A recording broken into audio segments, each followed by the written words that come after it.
ஆனாலும் என் நாமத்துக்கு பயந்திருக்கிற உங்கள் மேல் நீதியின் சூரியன் உதிக்கும். அதன் செட்டையின் கீழ் ஆரோக்கியம் இருக்கும் என்று மல்கியா 4:2 இவ்வண்ணமாய் சொல்லுகிறது.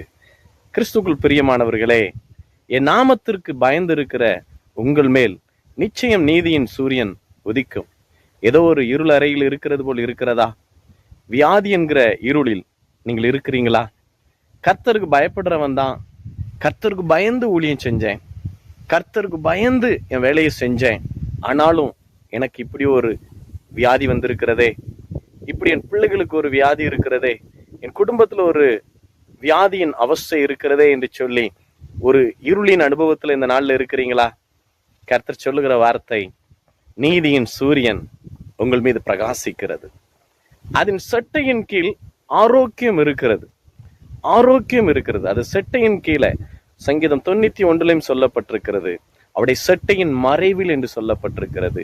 நீங்கள் வியாதிகள் இருந்தாலும், நோய்வாயில இருந்தாலும், கஷ்டத்தில் கண்ணீரில் இருந்தாலும், இன்று நீங்கள் கர்த்தரை நோக்கி பார்த்து அவரை நோக்கி பயந்து வாழுகிறபடியினால கர்த்தர் சொல்லுகிற வார்த்தை, அதன் கீழ் நிச்சயம் ஆரோக்கியம் இருக்கும்.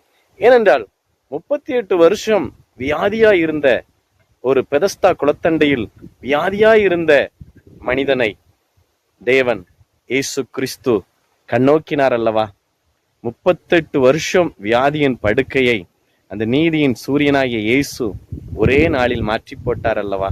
ஒரு ஆரோக்கியத்தை கொடுத்தார் அல்லவா? அந்த தெய்வம் இன்று உங்களுக்கு ஆரோக்கியத்தை நிச்சயம் தருவார். நீங்கள் வெளியே புறப்பட்டு போய் கொழுத்த கன்றுகளைப் போல் வளருவீர்கள் என்று சொல்லப்பட்டிருக்கிறது. இதுவரையிலும் ஒரு மெலிவின் நாட்கள், ஆரோக்கியம் இல்லாமல் நசல் கொண்டது போல இருந்தீங்களா?